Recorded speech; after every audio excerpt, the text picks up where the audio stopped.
तो ताप में परिवर्तन से भी क्या है, हमारा ऑपरेटिंग बिंदु शिफ्ट हो जाता है।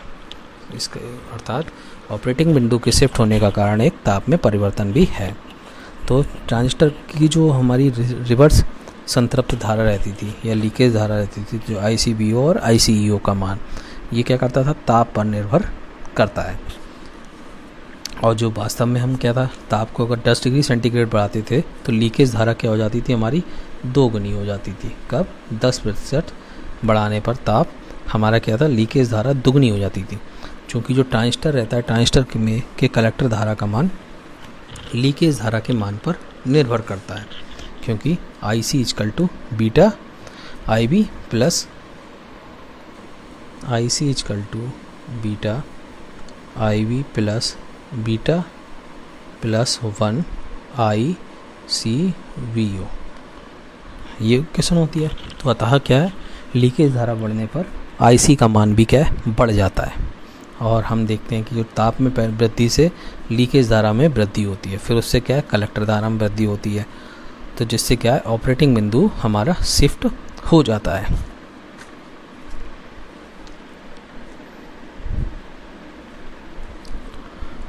तो ताप बढ़ने पर कलेक्टर धारा में वृद्धि होती है, जिसके कारण क्या है, ऑपरेटिंग बिंदु हमारा संतृप्त क्षेत्र के निकट शिफ्ट हो जाता है। और ताप वृद्धि होने पर क्या है, एक अन्य प्रभाव भी होता है, जैसे क्या कहते हैं हम, थर्मल रन अवे।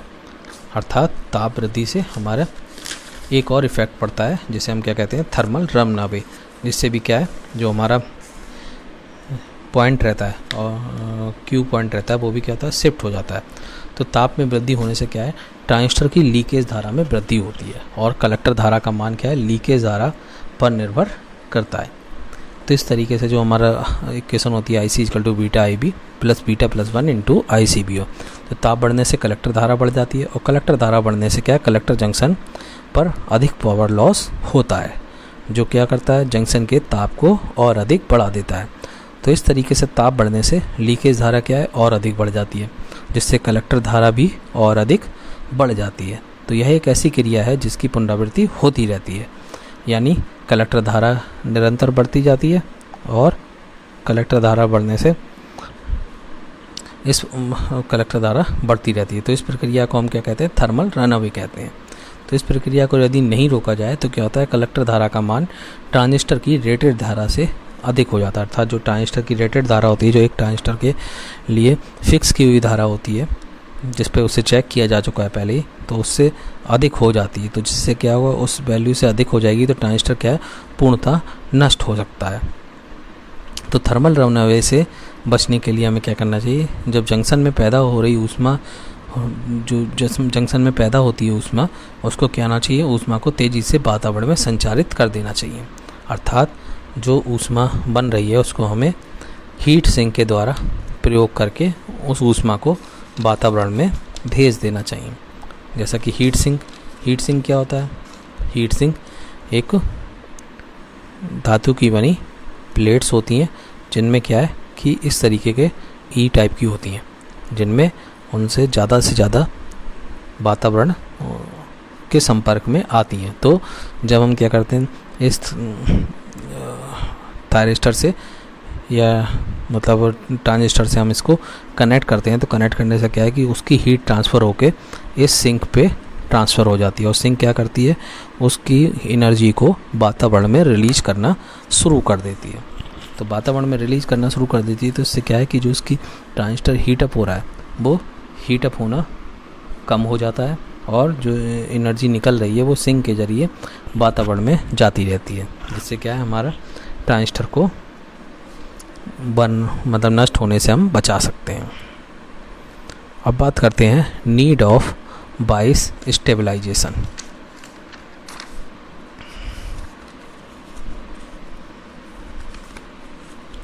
कि आखिर बाइस स्टेबलाइजेशन की क्या आवश्यकता है। नीड ऑफ बाइस स्टेबलाइजेशन।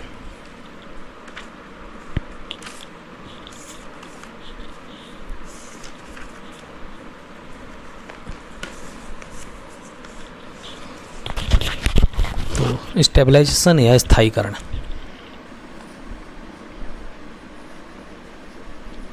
ठीक है। तो स्थायीकरण वह प्रक्रिया होती है जिसके द्वारा ट्रांजिस्टर के ऑपरेटिंग बिंदु पर ताप तथा ट्रांजिस्टर पैरामीटर में परिवर्तन आदि के प्रभावों को क्या किया जा सकता है, समाप्त किया जा सकता है।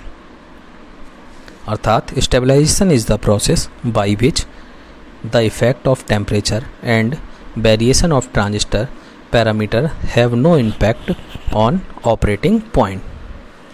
तो इस तरीके से जो हमारी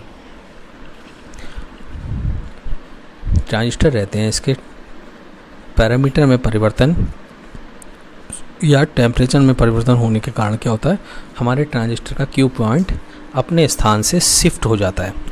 तो क्यू पॉइंट का जो क्यू पॉइंट जो है उसके शिफ्ट होना उसे कट ऑफ रीजन या फिर सैचुरेशन रीजन के पास ले आता है, जबकि इससे पहले क्या होता है, वो हमारा एक्टिव रीजन में होता है। तो क्यू पॉइंट को ट्रांजिस्टर की आउटपुट कैरेक्टरिस्टिक के एक्टिव रीजन में के मध्य में सेट करने के साथ साथ यह भी ध्यान रखना होता है कि वह क्या है, किसी भी कारण से क्यू पॉइंट अपने उचित स्थान से शिफ्ट ना हो। अर्थात क्यू पॉइंट को सेट करने के बाद उसे स्टेबिलिटी प्रोवाइड कराई जाए, अर्थात वो वहीं पर रहे, जिससे वह क्या है, अपने स्थान से शिफ्ट ना हो सके, जिससे क्या है, एम्पलीफायर का आउटपुट जो है वो डिस्टॉर्टेड ना हो। अर्थात जो हमारा क्यू पॉइंट है अगर ये शिफ्ट हो जाएगा तो हमारे एम्पलीफायर का आउटपुट है वो डिस्टॉर्टेड हो जाएगा, अर्थात वह शुद्ध नहीं होगा। अर्थात स्टेबलाइजेशन का वह प्रोसेस जिसके द्वारा ट्रांजिस्टर के ऑपरेटिंग पॉइंट पर ट्रांजिस्टर के पैरामीटर में परिवर्तन और ट्रांजिस्टर में परिवर्तन के और टेम्परेचर में परिवर्तन के प्रभाव को समाप्त किया जा सकता है। तो ट्रांजिस्टर के क्यू पॉइंट को एक्टिव रीजन के मध्य में स्थिर रखने के लिए हमें विभिन्न प्रकार के बायस सर्किट डिजाइन किए जाते हैं। तो इन बायस सर्किट्स के द्वारा क्या होता है, इस क्यू को बीच में सेट किया जाता है। तो यहाँ हमने देखा कि जैसे जो ऑपरेटिंग बिंदु होता है इसको निश्चित सेट किया जाता है और वह वहीं पर स्थायी रहना चाहिए। तो ट्रांजिस्टर के पैरामीटर में परिवर्तन, जैसे कि पैरामीटर या तापमान में परिवर्तन होने से क्या है, ऑपरेटिंग बिंदु शिफ्ट हो जाता है। और प्रचालन बिंदु का यह विस्थापन क्या होता है, ट्रांजिस्टर को अनुपयुक्त क्षेत्र अर्थात जो हमारे कट ऑफ रीजन या संतृप्त क्षेत्र के निकट में ले जाता है। और तब क्या होता है, ट्रांजिस्टर का निष्पादन खराब हो जाता है, अर्थात जो ट्रांजिस्टर का आउटपुट है वो ख़राब हो जाता है। जो एम्पलीफिकेशन का काम कर रहा है वो सही से नहीं हो पाता और उसकी जो आउटपुट तरंग होती है उसमें डिस्टॉर्शन आ जाता है, अर्थात विरूपण आ जाता है या क्लिपिंग आ जाती है। तो ऐसे 22 परिपथ को डिज़ाइन किए जाते हैं इसके लिए जो ट्रांजिस्टर के ऑपरेटिंग बिंदु को क्या करें, एक ही स्थान पर फिक्स रखें। अर्थात ट्रांजिस्टर का जो पैरामीटर है उसमें या ताप में परिवर्तन होने से क्या है, वह उस ऑपरेटिंग पॉइंट को शिफ्ट ना होने दें। तो इस तरीके से हमें जो स्टेबलाइजेशन की ज़रूरत है वो किस लिए है कि जो हमारा उसका आउटपुट आ रहा है वो सही से आता रहे, वो हमारे पैरामीटर में चेंज होने के कारण या फिर टेम्परेचर में चेंज होने के कारण ना बदले। तो इस तरीके से जो स्टेबलाइजेशन है वो वह प्रक्रिया है जिसके द्वारा ट्रांजिस्टर के ऑपरेटिंग बिंदु पर ताप और ट्रांजिस्टर पैरामीटर में परिवर्तन आदि के प्रभावों को क्या किया जा सके, समाप्त किया जा सके। अब हम बात करते हैं प्रॉपर्टीज़ ऑफ बायस सर्किट्स, अर्थात जो ये सर्किट्स हैं इनकी क्या प्रॉपर्टीज़ है। तो जो ये एक अच्छे बायस सर्किट होता है तो उसमें निम्न बातें होना आवश्यक है, जैसे कि वह ऑपरेटिंग बिंदु को आउटपुट अभिलक्षणों के सक्रिय क्षेत्र के मध्य में निश्चित कर दे।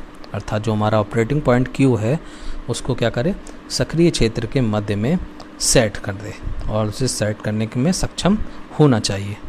और ट्रांजिस्टर के पैरामीटर अल्फा बीटा में परिवर्तन होने पर भी क्या करे, ऑपरेटिंग बिंदु को फिक्स रखे, अर्थात ऑपरेटिंग बिंदु टेम्परेचर में परिवर्तन होने के कारण शिफ्ट नहीं होना चाहिए या टेम्परेचर के पैरामीटर में परिवर्तन होने के कारण भी क्या है, ऑपरेटिंग बिंदु शिफ्ट नहीं होना चाहिए। तीसरा है ताप में परिवर्तन होने पर भी ऑपरेटिंग बिंदु क्या है, शिफ्ट नहीं होना चाहिए। चौथा, बायस सर्किट का स्टेबिलिटी फैक्टर क्या है, कम होना चाहिए। तो जो हमारा बायस सर्किट है उसका स्टेबिलिटी फैक्टर कम होना चाहिए। अब हम बात करते हैं स्टेबिलिटी फैक्टर की। स्टेबिलिटी फैक्टर को हम इसको क्या करते हैं, स्थिरता गुणांक कहते हैं और इसे एस से रिप्रेजेंट करते हैं। तो विभिन्न बायस परिपथों में आउटपुट बिंदु की स्थिरता की तुलना उस परिपथ के स्थिरता गुणांक से की जाती है। तो जो कलेक्टर करंट होता है IC, इसमें सूक्ष्म परिवर्तन, तो जो हमारा कलेक्टर करंट है IC, इसमें जो सूक्ष्म परिवर्तन है वो क्या होगा, डेल्टा IC। और लीकेज करंट ICVO में सूक्ष्म परिवर्तन है तो वो क्या हो जाएगा, डेल्टा ICBO। तो इसका जो अनुपात रहता है delta IC upon delta ICVO, तो उसको हम क्या कहते हैं, स्टेबिलिटी फैक्टर कहते हैं। तो इसको हम स्टेबिलिटी फैक्टर कहते हैं। तो इसे हम किससे शो करते हैं, S = delta IC upon delta ICBO, जबकि जो हमारा बीटा और BE है ये क्या हो, कांस्टेंट हो, बीटा और BE क्या हो, कांस्टेंट हो। तो क्या है, इसे हम S से प्रदर्शित करते हैं, या दूसरे शब्दों में कहें तो स्थिरता गुणांक S कलेक्टर धारा IC में सूक्ष्म परिवर्तन डेल्टा IC और लीकेज धारा ICBO में सूक्ष्म परिवर्तन डेल्टा ICVO के अनुपात को कहते हैं। लीकेज धारा के सापेक्ष कलेक्टर धारा में होने वाले परिवर्तन की दर को हम क्या कहते हैं, स्थिरता गुणांक कहते हैं। जबकि जो हमारा बीटा और IBE है, जो हमारा बीटा और IBE है उसे क्या रहे, कांस्टेंट रहे, BBE वो कांस्टेंट रहे। तो इस तरीके से stability factor H is defined as the ratio of change in the collector current delta IC to the change in collector base leakage current delta ICBO। तो इस तरीके से ये हमारी क्या कहलाते हैं, स्टेबिलिटी फैक्टर कहलाते हैं। तो जो ये हमारी इक्वेशन आती है समीकरण 1 स्टेबिलिटी फैक्टर की, तो इससे स्पष्ट होता है कि जो सर्किट को अधिक स्टेबल होने के लिए क्या है, स्टेबिलिटी फैक्टर का मान जितना संभव हो कम होना चाहिए।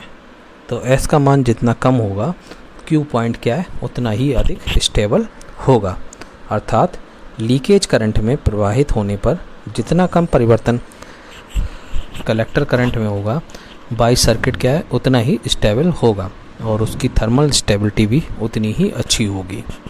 तो अतः जो S का मान है वो कम होने पर Q की स्टेबिलिटी अधिक होगी। तो इस तरीके से कुछ बातें जो ध्यान रखने लायक हैं, उनके अनुसार जो हमारा S का मान है वो कभी भी 1 से कम नहीं हो सकता। S is never equal to 1, अर्थात S का न्यूनतम मान 1 हो सकता है। और दूसरा, किसी बाइसिंग परिपथ में S का मान जितना कम होगा, लीकेज धारा में परिवर्तन होने पर जितना कम प्रभाव कलेक्टर धारा पर पड़ेगा तो उतना ही बेहतर वह बाइसिंग परिपथ होगा, अर्थात उतनी ही अधिक उसकी तापीय स्थिरता होगी।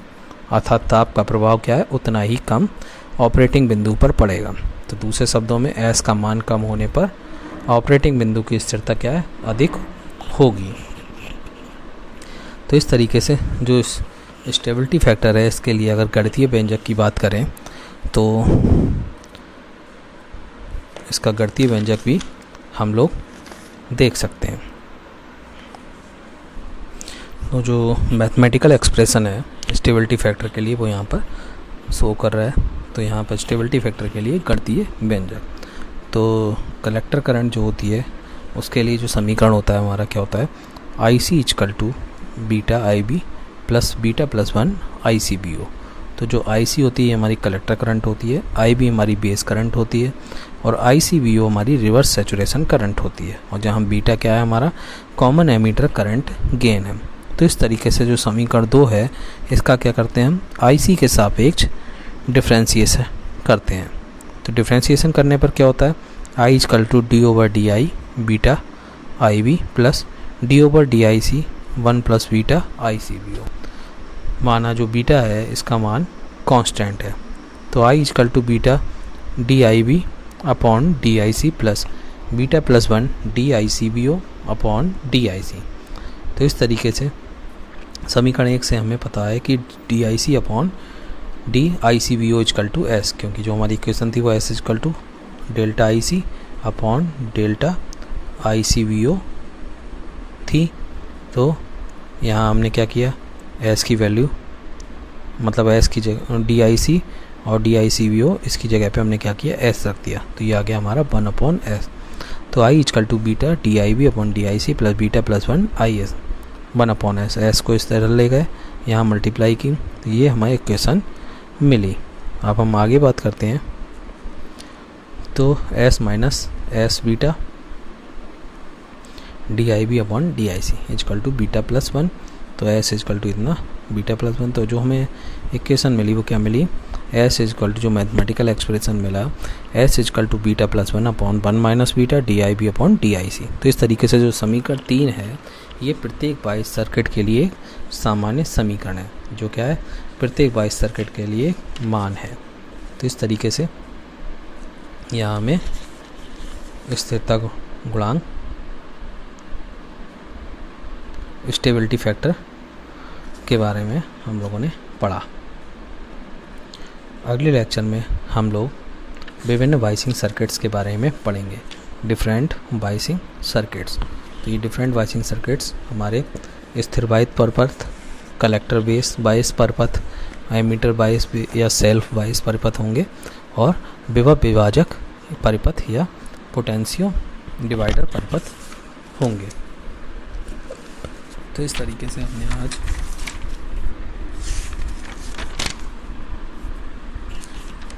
हमने आज ऑपरेटिंग पॉइंट के बारे में पढ़ा, और ये पढ़ा कि इसे क्यों शिफ्ट नहीं किया जाता, इसे क्यों एक्टिव रीजन में रखा जाता है। तो इस तरीके से हम आगे की क्लास में टॉपिक को कंटिन्यू करेंगे। तो हम इसके बारे में कुछ ऑब्जेक्टिव क्वेश्चंस को डिस्कस कर लेते हैं, जिस तरीके के क्वेश्चंस पेपर में आने हैं। तो इन क्वेश्चंस में हमारा जो टॉपिक रहता है वो क्लियर हो जाए। तो ये क्वेश्चंस कुछ मल्टीपल क्वेश्चंस टाइप के रहेंगे, या फिर ट्रू फॉल्स के रूप में रह सकते हैं, या फिर ऑब्जेक्टिव क्वेश्चंस के रूप में रह सकते हैं। तो इस तरीके से जो हमारा बाइसिंग है इसके ऊपर क्वेश्चंस बन सकते हैं। तो यदि हम इसके क्वेश्चंस की बात करें तो इसके क्वेश्चंस में बन सकते हैं कि जैसे कि पहला क्वेश्चन बन सकता है, थर्मल रन अवे का कारण होता है। पहला, अधिक वोल्टेज, अधिक टेम्परेचर, अधिक डोपिंग या कोई नहीं। तो थर्मल रन अवे जो है इसका जो कारण रहता है वो क्या रहता है, अधिक टेम्परेचर। ठीक। दूसरा है, ट्रांजिस्टर बाइसिंग कंडीशन को प्रदर्शित करता है। तो ट्रांजिस्टर बाइसिंग कौन सी कंडीशन को प्रदर्शित करता है, एक तो एसी, दूसरी डीसी, तीसरा एसी व डीसी, और डी है कोई नहीं। तो जो ये है ये डीसी बाइसिंग डीसी कंडीशन को प्रदर्शित करता है। तीसरा क्वेश्चन है, यदि एम्पलीफायर में बाइसिंग ना की जाए तो इसका क्या परिणाम होगा। तो पहला ऑप्शन है डिस्टॉर्टेड आउटपुट, दूसरा आईवी कम होगी, तीसरा कलेक्टर बाइस अधिक होगा, चौथा कोई नहीं। तो जो हमारा ये है इसका आउटपुट आंसर होगा डिस्टॉर्टेड आउटपुट हमें प्राप्त होगा। तो इसकी वजह से ये क्या है कि अगर हम एम्पलीफायर में बाइसिंग ना करें तो इससे क्या होगा, हमें डिस्टॉर्टेड आउटपुट प्राप्त होगा। अगले क्वेश्चन की बात करें तो डीसी लोड लाइन गुजरती है। तो डीसी लोड लाइन कहाँ से गुजरती है, पहला ऑप्शन है पैरेलल, सेकंड ऑप्शन है सीरीज, तीसरा ऑप्शन है क्यू पॉइंट से, चौथा ऑप्शन है ए व डी। तो जो हमारा ये डीसी लोड लाइन है ये कहाँ से गुजरती है, क्यू पॉइंट से। तो हमारा सी ऑप्शन सही होगा। बाकी क्वेश्चंस को हम आगे के लेक्चर्स में कंटिन्यू करेंगे। Thank you. अब हम बात करते हैं डिफरेंट बाइसिंग सर्किट्स की, या विभिन्न प्रकार के बाइसिंग सर्किट। तो ये विभिन्न प्रकार के बाइसिंग सर्किट्स हैं हमारे, fixed bias circuit, collector to base circuit, emitter bias और सेल्फ बाइस सर्किट, और पोटेंशियल डिवाइडर बाइस सर्किट। तो इस तरीके से सबसे पहले हम बात करेंगे फिक्स्ड वॉइस सर्किट की।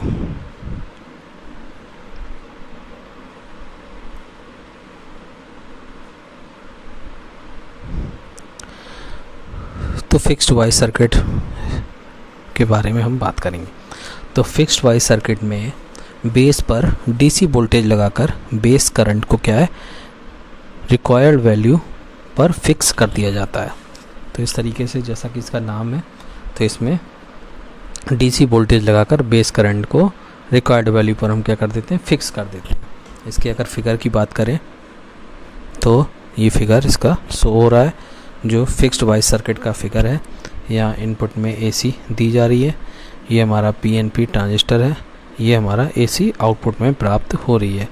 ये अर्थिंग लगा हुआ है, ये हमारा कैपेसिटर है, ये सप्लाई है पीसीसी, ये हमारा रेजिस्टेंस है आरबी आरसी, ये हमारी करंट आईबी फ्लो हो रही है, ये हमारी वोल्टेज बेस एमीटर वोल्टेज बीवी है।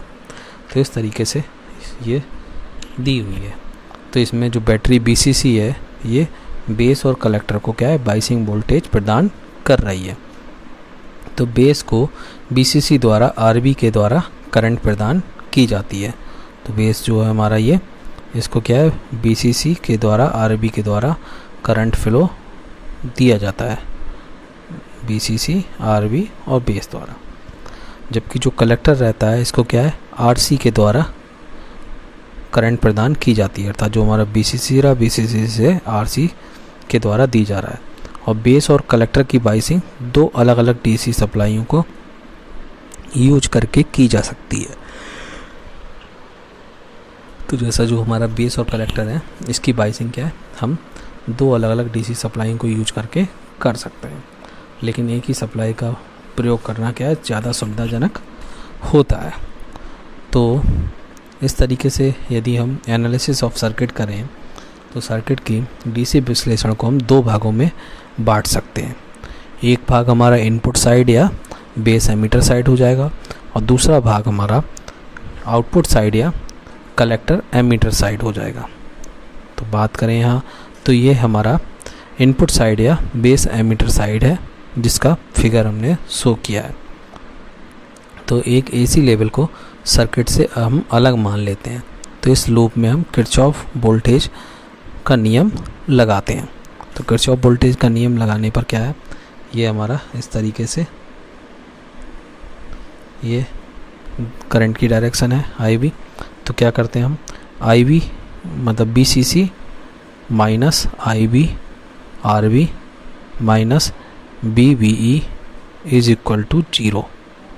तो I B R B equal to B C C minus B B B B, तो I B equal to B C C minus B B upon R B हो जाएगा। तो इस तरीके से हमारी समीकरण 1 हो जाएगी। तो जो समीकरण 1 है, ये हो गई हमारी I B is equal to B C C minus V V E upon R B. तो इस तरीके से जो समीकरण 1 है, इसमें base current I B register R B से फ्लो होती है।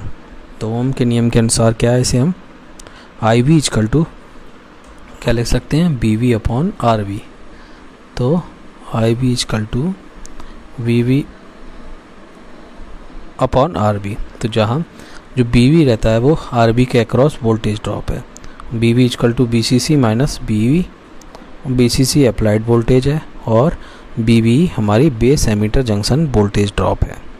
तो इस तरीके से ये हमारे प्राप्त होता है। तो जो समीकरण 2 ये है, इसके अनुसार जो आर बी का प्रॉपर मान है वो आई बी को सेट किया जाता है, क्योंकि बी सी सी और बी वी का मान क्या है, कांस्टेंट है।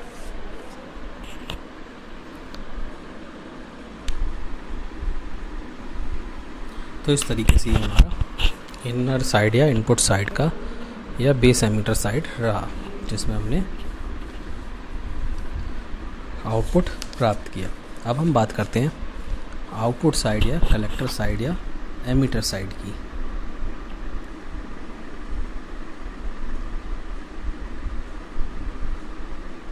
तो ये है हमारा आउटपुट साइड लूप या आउटपुट साइड या कलेक्टर एमीटर साइड। तो जो ये फिगर है इसमें हम देख रहे हैं कि जो आउटपुट लूप है इसमें हमने किरचॉफ का वोल्टेज लॉ लगाया है।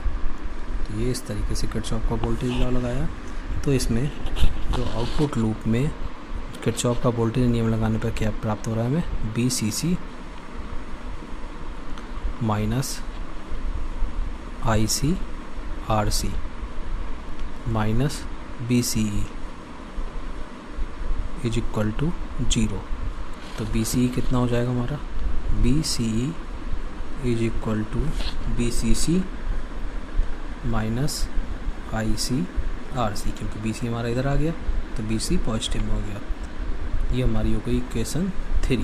तो इस तरीके से जो हमारी कलेक्टर करंट है इसको हम इस समीकरण से व्यक्त कर सकते हैं। क्या समीकरण, IC equal to beta IB plus ICEO। तो जो ICEO का मान है वो क्या रहता है, बहुत कम रहता है। तो हमारा IC कितना हो सकता है, IC equal to beta IB के बराबर हम मान लेते हैं। तो ये हमारी हो गई समीकरण 4। तो इस तरीके से जो हमारी समीकरण 3 रही इसमें हम क्या करें, IC का मान रख दें। तो IC का मान रखने पे हमें क्या वैल्यू मिलेगी, BCE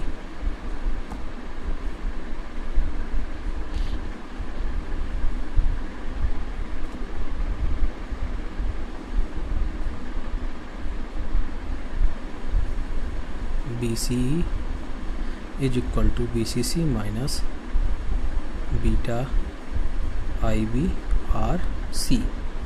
तो इस तरीके से समीकरण 1, 4 और 5 के द्वारा क्या है, हमने IB,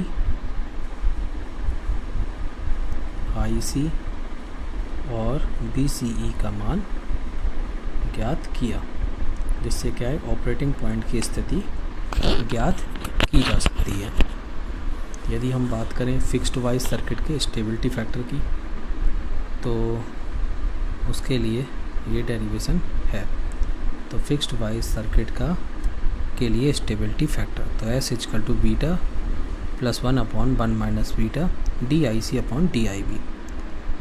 तो हम जानते हैं कि फिक्स्ड वाइज सर्किट में IB का मान IC के मान पर निर्भर नहीं करता, क्योंकि समीकरण 1 के अनुसार IB equal to BCC minus BE/RB। तो उपरोक्त समीकरण में क्या है, हम IC के सापेक्ष डिफ्रेंशिएट कर दें तो DIB/DIC इक्वल टू 0 हो गया। तो इस तरीके से जो ये हमारी समीकरण 6 थी, तो समीकरण 6 में DIC/DIB का मान 0 रख देते हैं। तो 0 रखने पे क्या हो जाएगा, S equal to beta plus 1 प्राप्त होगा। तो इस तरीके से जो समीकरण रह रही है, समीकरण 8 से हम कह सकते हैं कि S का मान बहुत अधिक है, इसलिए फिक्स्ड वाइज सर्किट की स्टेबिलिटी क्या है, बहुत ख़राब होती है।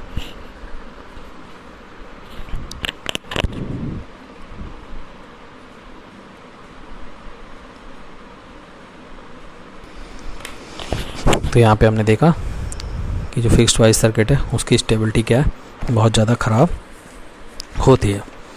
अगर हम बात करें फिक्स्ड वाइज सर्किट के गुणों की, तो merit of fixed bias circuit, ये सर्किट क्या है, सर्किट सरल है और बाइसिंग कंडीशन को आसानी से निर्धारित किया जा सकता है। सर्किट की कैलकुलेशन क्या है, अत्यंत सरल है, क्योंकि एक रजिस्टर RB ही प्रयुक्त होता है।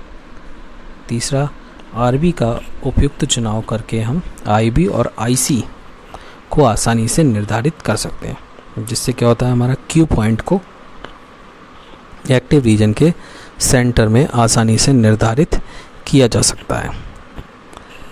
बेस एमिटर जंक्शन के बीच में रजिस्टर का प्रयोग नहीं किया जाता है, इसलिए बायस सर्किट में सोर्स का लोडिंग पर प्रभाव नहीं होता है।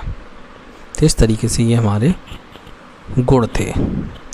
अगर हम फिक्स्ड वाइज सर्किट के दोषों की बात करें, तो इस सर्किट के द्वारा स्टेबलाइजेशन क्या है, अच्छा नहीं होता, क्योंकि इस सर्किट में कलेक्टर करंट IC में होने वाली वृद्धि को नहीं रोका जा सकता। यदि बीटा में वृद्धि होती है तो IC में भी वृद्धि होगी, जबकि IB क्या है, हमारा फिक्स रहता है। इसका स्टेबिलिटी फैक्टर क्या है, बहुत अधिक होता है, इसलिए इसमें थर्मल रनअवे की संभावना अधिक होती है। और इस तरीके से ये हमारे इस सर्किट के दोष हो गए। अगले लेक्चर में हम कलेक्टर वाइज